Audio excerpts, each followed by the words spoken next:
বেলগাছিয়ায় রিতেশ তিওয়ারি তিনি দাঁড়িয়েছেন বিজেপির প্রার্থী হয়ে, বিভিন্ন জায়গায় ঘুরছেন, আপনারাও যাচ্ছেন, কীরকম সাড়া পাচ্ছেন? দেখুন, মানুষ গত 15 বছর এবং তার আগের 34 বছর, তাহলে কত হলো? 49 বছর। 49 বছর মানুষ দেখেনি যে একটা রাজ্য এবং কেন্দ্রে একই সরকার থাকলে রাজ্যের উন্নয়নটা কোন জায়গায় যেতে পারে সেটা মানুষ দেখেনি। মানুষ এবার সেইটা দেখতে চাইছে, যে প্রথম দেখতে চাইছে যে রাজ্যে এবং কেন্দ্রে একই সরকার থাকলে উন্নয়নটা কোন উচ্চতায় পৌঁছে যেতে পারে। প্রথম জিনিস মানুষ এটা চাইছে। দ্বিতীয়ত মানুষ যেটা চাইছে সেটা যে 34 বছর সিপিএম জামানায় বা বাম জামানায় আমাদের যে মস্তিষ্কটাকে খেয়ে নিয়েছিল, আর এই তৃণমূলের জামানায় আমাদের হৃদয়টাও খেয়ে নিয়েছে। কেন বলছি? দেখুন, আজ আমরা প্রতিটা দেওয়ালে দেখছি উন্নয়নের প্রতীক হিসাবে একটা লক্ষ্মীর ভাণ্ডার রাখা থাকছে, আর লেখা থাকছে যুবসাথী। আচ্ছা, ভাতা প্রত্যেকটা মানুষের অধিকার ঠিকই, কিন্তু সেটা কখনো উন্নয়নের প্রতীক নয়। আমরা কোনো ভারী শিল্পের ছবি দেখতে পাচ্ছি না দেওয়ালে দেওয়ালে দেখতে পাচ্ছি না যে কোনো ভারী শিল্প তৈরি হয়েছে গত 15 বছরে। সিপিএমের জামানায় যে ভেঙে দাও গুড়িয়ে দাওয়ের রাজনীতি ছিল, সেটা এখন খেতে দাও হয়েছে। মানে খেতে দিলে তোমরা এখানে কাজ করতে পারবে, খেতে না দিলে তোমরা কাজ করতে পারবে না। চাহে সে উইপ্রো হোক, চাহে সে ইনফোসিস হোক, চাহে সে গুগল হোক, যেই হোক, খেতে আগে দিতে হবে। খেতে আমাদের পেটে যদি কিছু পড়ে, আমাদের লোকাল নেতাদের 25% আর ওই রাজ্যের নেতাদের 75%, এই ভাগবাটারা হয়ে যাওয়ার পরে যদি কিছু থাকে তাহলেই রাজ্যের উন্নয়নে কোনো বড় ইন্ডাস্ট্রি আসতে পারে। এটা তো রাজ্যের উন্নয়নের নিদর্শন হতে পারে না দিদি। কিন্তু মুখ্যমন্ত্রী তো বলছেন 15 বছরে উন্নয়নের ঝড় বইয়ে দিয়েছে, মানে একদম উন্নয়নের পাঁচালি তিনি পয়েন্ট ধরে ধরে বলছেন। কি পয়েন্ট ধরে বলছেন? এবং কী কী উন্নয়ন হয়েছে? নারী সুরক্ষায় প্রথম, মানে সুস্থ শিক্ষা, স্বাস্থ্য, একাধিক সুপার স্পেশালিটি হাসপাতাল। 2012-তে প্রকাশ্য দিনের আলোতে খুন হয়েছিল বরুণ বিশ্বাস, একজন স্বনামধন্য শিক্ষক। আজ বরুণ বিশ্বাসের কে ভূতে খুন করে গিয়েছিল? আপনি বলুন। গার্ডেন রিচের কলেজে দিনে দুপুরে পুলিশকে খুন করা হয়েছিল। পুলিশকে কি ভূতে খুন করেছিল? কটা লোক বিচার পেয়েছে? কাজী মাসুম আক্তারের মতো একজন মুসলমান স্কলার, তার দোষটা ছিল তিনি মাদ্রাসাতে জাতীয় সঙ্গীত গেয়েছিলেন। এই অপরাধের জন্য জেহাদিরা তার উপরে আক্রমণ করেছিল, তাকে অর্ধমৃত অবস্থায় ফেলে রেখে গিয়েছিল। কোনটা বিচার হয়েছে? কোন সুরক্ষাটা করা হয়েছে? অর্থাৎ কি জানেন, এখানে তোষণ আর শোষণ। আমি প্রথমেই বলেছি যে শোষণ হচ্ছে একটা সরকার, একটা কলকারখানা থেকে শুরু করে একটা সাধারণ মানুষকে একটা কাজ করতে গেলে কিভাবে আগে নেতাদের পকেট ভরতে হয়, এই যে শোষণ। এবং অপর দিকে আসছে একটা সম্প্রদায়কে তোষণ, তাদের শত অপরাধের সত্ত্বেও তাদের কোনো বিচার হয় না। আজ মমতা বন্দ্যোপাধ্যায় বলছে, পাকিস্তানের কথা বলছে। আরে যেদিন হুমায়ুন কবির বলেছিল 30% আমরা হিন্দুকে কেটে ভাসিয়ে দিতে পারি, হুমায়ুন কবিরের বিরুদ্ধে কি ব্যবস্থা নিয়েছিল? আরে আমরা যখন অপারেশন সিঁদুরের কথা মনে নেই, আমরা যখন ধর্মের প্রয়োজনে ধর্মের নাম করে হত্যা করা হয়েছিল, তার প্রতিশোধ আমরা কিভাবে নিয়েছিলাম, ঠিক সেইভাবে আমরা যদি এই পশ্চিমবাংলায় ক্ষমতায় আসি, তাহলে আমরা দেখিয়ে দেব যে কিভাবে এই তোষণের বিরুদ্ধে কাজ করতে হয়। আমরা সবকা সাথ, সবকা বিকাশ, সবকা বিশ্বাসে বিশ্বাসী। আমরা কাজী মাসুম আক্তারের মতো মুসলমানদেরকে মাথায় তুলে রাখবো, এটা মাথায় রাখবেন। কিন্তু তার উপরে আক্রমণকারী জেহাদিরা কোনোভাবেই কিন্তু কোনো রকম সুবিধা পাবে না, এটা আমরা বলে দিচ্ছি আপনাদেরকে। তাহলে আমি এই প্রসঙ্গে দুটো বিষয় রাখবো আপনার সামনে। একটা, মোফাকুল্লার ইসলাম সম্প্রতি যেই ঘটনা ঘটেছে, মোথাবাড়িতে যেভাবে বিচারপতিদের আটকে রাখা হলো, এবং তার পরের ঘটনা সবাই জানে, এনআইএ তদন্ত হচ্ছে। আর দ্বিতীয় বিষয়ে, গতকালই একটি এআই ভিডিও যেটা দাবি করছে হুমায়ুন কবির, যেটা সামনে এসছে, প্রকাশ্যে এসছে, তিনি বলছেন এটা ফেক ভিডিও, এআই ভিডিও, সেটা তদন্ত সাপেক্ষ। কিন্তু যে ঘটনাটা ইতিমধ্যে সামনে এসছে, কি বলবেন? আচ্ছা, এই সমস্ত ফ্রাঙ্কেস্টাইনরা কারা সৃষ্টি করেছে? এই সমস্ত মোফাক্করুল বা বলুন আর বলুন ওই হুমায়ুন কবির বলুন, এদেরকে সৃষ্টিটা করেছে কে? সৃষ্টিটা করেছেন তো, প্রশ্রয়টা দিয়েছে কে? প্রশ্রয়টা দিয়েছে তো এই তৃণমূল সরকার। আচ্ছা আপনি ভাবুন তো, আজ দিনের পর দিন রাস্তা অবরোধ করে, দিনের পর দিন রাস্তা অবরোধ করে, স্টেশন জ্বালিয়ে, আমরা দেখেছি ধুলাগড়ের ওখানে গাড়ি জ্বালিয়ে যেভাবে একটা একটা বিশেষ সম্প্রদায়ের একটা বিশেষ অংশ, আমি সেই সম্প্রদায়কে কখনোই বলতে পারি না, কারণ সেই সম্প্রদায়ের মানুষও কিন্তু বহু রাষ্ট্রবাদী আছে, সুতরাং আমি কোনো সম্প্রদায়কে বলছি না, তো তাদের ভিতরে একটা বিশেষ অংশকে খুশি করবার জন্য কিভাবে প্রশ্রয় দিয়ে চলেছে। আজ তুই মোফাক্করুল্লাহ তারই সৃষ্টি, তার সেই বিষবৃক্ষের ফল। এই বিষবৃক্ষটাকে আমাদের সবার আগে কাটতে হবে, তো আমাদের সবার আগে কাটতে হবে বিষবৃক্ষটাকে। এই বিষবৃক্ষ কাটতে গেলেই কিন্তু এই মোদিজির উন্নয়ন দরকার।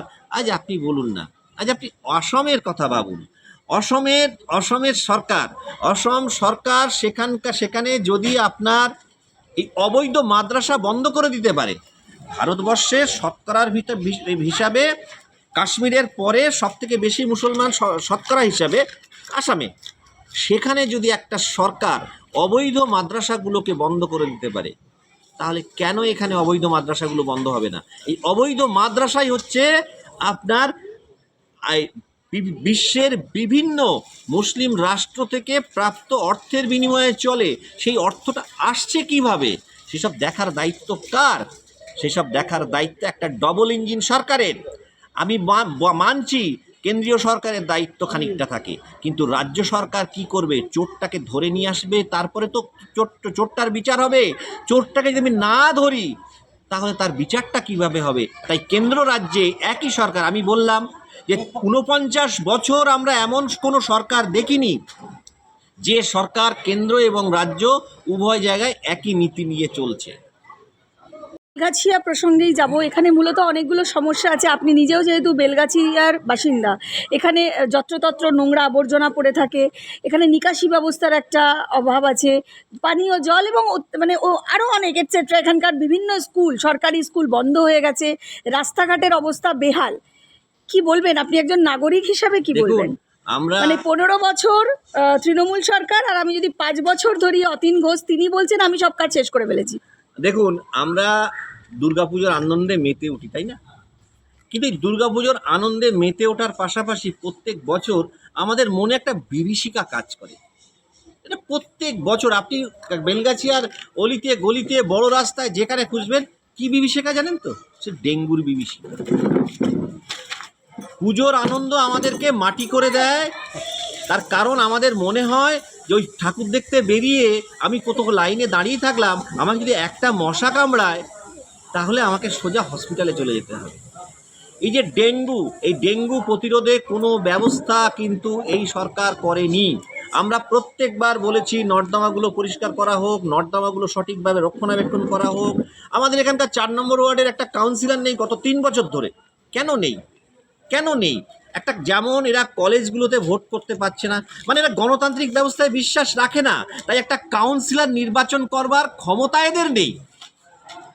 সে আমি মানছি, সে কে জিতবে না জিতবে সে পরের কথা, মানে ওদেরও যদি কেউ জেতে তাহলেও কিন্তু তাকে আর কেউ মানবে না। মানে ওরা নিজেরা কাঁকড়ার মতো একজন আরেকজনকে টেনে ধরছে।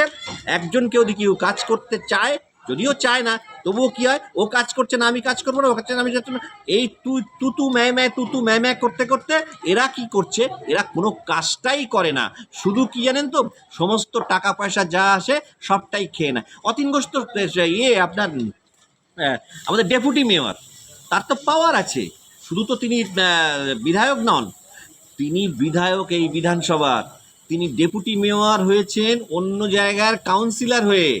তাহলে তার কোনটাকে অগ্রাধিকার দেবে? তার সেই জায়গার অগ্রাধিকারটা সে দেবে না এখানকার অগ্রাধিকার দেবে? এই দোলাচলেই তিনি শেষ হয়ে যান। তাই এখানে কোনো কিছু, এই যে আবর্জনার কথা বলছেন, আচ্ছা আপনি জানতো টালা পার্কের সামনেটা, টালা পার্কের চারদিকে যে সৌন্দর্যের জন্য যেগুলো করা হয়েছিল সেগুলোতে কাপড় চোপড় মেলা থাকে, কে মেলে? কারা মেলে? ওই ঝুপড়িগুলো কেন রয়েছে? ওই নোংরা ঝুপড়িগুলো কোথা থেকে এসছে? তাদের যাচাই করা হয় না কেন? ছিল নাকি ঝুপড়িগুলো? কিন্তু আপনি বলছেন যে কোনো উন্নয়ন হয়নি, বা একটা যে ঘটনাগুলো বললেন, মুখ্যমন্ত্রী বলছেন যারা ডেলি প্যাসেঞ্জারি করে, হ্যাঁ। মানে দিল্লি থেকে আসছে আর যাচ্ছে, ডেলি প্যাসেঞ্জারি নেতা যারা আসছে আর যাচ্ছে, তারা কি করবে বাংলার উন্নয়ন? তারা তো বাংলা সম্পর্কে জানেই না, তারা আবার বাংলার মানুষকে বাঁচাবে। মুখ্যমন্ত্রী মঞ্চে ঘুরছে আর মাইক নিয়ে বলছেন যে ডেলি প্যাসেঞ্জারি করা হিন্দিভাষী নেতারা বাংলা বুঝবে, বাংলার মানুষকে বাঁচাবে, এরা বাংলার ক্ষতি করবে। আচ্ছা, বাংলার বাঙালি কাকে বলে সেটা মুখ্যমন্ত্রীকে একটু জিজ্ঞেস করতে বলবেন তো। মুখ্যমন্ত্রী তো অনেক কথাই বলেন। বাঙালি শব্দটা কোথা থেকে এসেছে? বাঙালি শব্দটা এসেছে বঙ্গ থেকে। বঙ্গ মাতা সুদেষ্ণার 4 সন্তান, অঙ্গ বঙ্গ কলিঙ্গ শুঙ্গ, তাদের মধ্যে বিরোধ তৈরি করে তুমি বাংলাদেশি ওই হজরত শাহজালালের বংশধরদেরকে তারা বাঙালি বলছো। মাকে আম্মা কোনো বাঙালি বলে না। যারা বলে তাদেরকে দিয়ে কোনো উন্নয়ন হবে না। আপনি কি মনে করেন ওই বিহার থেকে উত্তরপ্রদেশ থেকে আসছে তারা উন্নয়ন করতে পারবে না? উন্নয়ন করবে বাংলাদেশের ওই অনুপ্রবেশকারীরা। আজ আপনি এই বিধানসভাতে এখনও আপনার 53 লক্ষের মতো ভোটার বাতিল হয়ে গেছে, 53 লক্ষ মৃত ভোটার, এবং তারও পরে আরও প্রায় 53,000 এই বিধানসভার ক্ষেত্রে 53,000 ভোটার বাতিল হয়ে গেছে। আর আরও 15,000-এর মতো তাদের এই আন্ডার জুরিসডিকশনে তাদেরকে নাম বাতিল হয়ে গেছে। এদের বেশিরভাগটাই বাংলাদেশ থেকে আসা মুসলমান। কিছু হিন্দুর নাম বাদ গেছে, তারা কিন্তু নাম উঠে যাবে, তাদের কোনো অসুবিধা হবে না। কিন্তু এই যে মনে করুন আজ এই বিধানসভাতে এখনও 12 থেকে 15,000 বাংলাদেশি মুসলমান আছে, এমন মানুষ আছে যাদের ভোটার লিস্টে নাম নেই। তাহলে আপনার আমার কিন্তু অ্যালার্মিং এই জায়গাটা, এই কাশীপুর বেলগাছিয়ার জন্যে এই 12,000 এবং তাদের ফ্যামিলি মেম্বার দিয়ে অন্তত 20,000 মানুষ এই বিধানসভাতে ঘুরে বেড়াচ্ছে, যারা ভারতীয় কিনা তার কোশ্চেন মার্ক আছে। তা চিন্তা করুন, তাহলে তারা ভারতীয় কিনা তাদের কোশ্চেন মার্ক আছে, এবং এই মানুষগুলোকে চিহ্নিত করা অত্যন্তভাবে জরুরি। কারণ এই ভারতীয় যদি না হয় তাহলে তারা ভারতবর্ষের জন্য কিন্তু ভয়ঙ্কর বিপদ। কি বলবেন বাংলার মানুষকে, বা আপনি বেলগাছিয়ার বাসিন্দা হয়ে এবারে কি পরিবর্তনের ঝড় আবার উঠেছে? তাহলে পরিবর্তন কি হচ্ছে? অবশ্যই পরিবর্তন হচ্ছে, মানুষ মুখিয়ে রয়েছে পরিবর্তন করবার জন্য। মানুষ তাহলে মুখ্যমন্ত্রীকে কি বলবেন? মুখ্যমন্ত্রী তো উনি তো মূর্খের স্বর্গে বাস করছেন। উনি তো ওই কি বলবো, কুপমণ্ডূক হয়ে দেখছেন। উনি তো দেখুন, আজ সমাজ কিন্তু ধ্বংস হয় বুদ্ধিমান লোকের জন্য। বুদ্ধিমান লোকের স্বার্থপরতা আর বেইমানির জন্য সমাজ ধ্বংস হয়। সমাজ ধ্বংস হয় বুদ্ধিমান লোকের গিরগিটির মতো রং পরিবর্তন করবার জন্য কারণে। আজ মুখ্যমন্ত্রী একদিন কাগজ ছুঁড়ে মেরেছিলেন সংসদে, কিসের জন্যে? এই মাদ্রাসার বিরুদ্ধে লড়াই করবার জন্য। একদিন মুখ্যমন্ত্রী এই যে এগুলো করেছিলেন, আপনার বিভিন্ন সময়ে প্রতিবাদ জানিয়েছেন সংসদে, কিসের জন্যে? বাংলাদেশি অনুপ্রবেশকারীর বিরুদ্ধে। আজ সেই অনুপ্রবেশকারী, সেই রোহিঙ্গা, তারাই বাংলাদেশে এনার সবথেকে প্রিয় পাত্র হয়ে যাচ্ছে। আর দিল্লি থেকে যারা আসছে তারা বিরোধিতা করছে। আমি শুধু একটা কথাই বলতে চাই মুখ্যমন্ত্রীর উদ্দেশ্যে বলবো যে আপনি কবিগুরু রবীন্দ্রনাথ ঠাকুরের এটা পড়ুন, ওই ভারততীর্থ কবিতাটা পড়ুন। হেথা একদিন মহা ওঙ্কার ধ্বনি, হৃদয়তন্ত্রে একের মন্ত্রে উঠেছিল রণরণী, তপস্যা বলে একের অনলে বহুরে আহুতি দিয়া, বিভেদ ভুলিল জাগায় তুলিল একটি বিরাট হিয়া। সেই সাধনার সে আরাধনার যজ্ঞশালায় খোলা আছে দ্বার, হেথায় আজি সব হবে মিলিবারে এই ভারতের মহামানবের সাগর তীরে। তা এইখানে ব্যাপারটা হচ্ছে যে যেথায় ওঙ্কার ধ্বনি উত্থিত হচ্ছে, কবিগুরু বলছেন যেখানে ওঙ্কার ধ্বনি উত্থিত হচ্ছে সেখানে সকলের সত্তা বিসর্জন দিয়ে একটি জাতিরূপে আত্মপ্রকাশ করবে। আরে দিদি, এই সত্তা বিসর্জন দিতে গেলে যেটা দরকার সেটা হচ্ছে আগে সত্তাটাকে জানা দরকার, যে আমি আমার কোন সত্তাটাকে বিসর্জন দেব।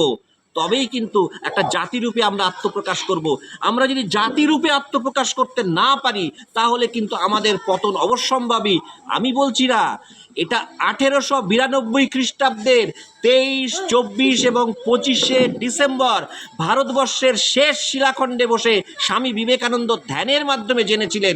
এই জ্ঞানটুকু আমাদের বাংলার মানুষের থাকা দরকার যে আমরা একটা জাতি সম্পর্কে জাতি হিসাবে যদি আত্মপ্রকাশ না করতে পারি আমরা কোনোদিন উন্নতি হতে পারে না আমাদের। তাই আমাদের সমস্ত উন্নতির শেষ কথা হচ্ছে জাতিসত্তা, জাতিসত্তা, জাতিসত্তা। এই জাতিসত্তা হচ্ছে আমাদের বাঙালি জাতিসত্তা।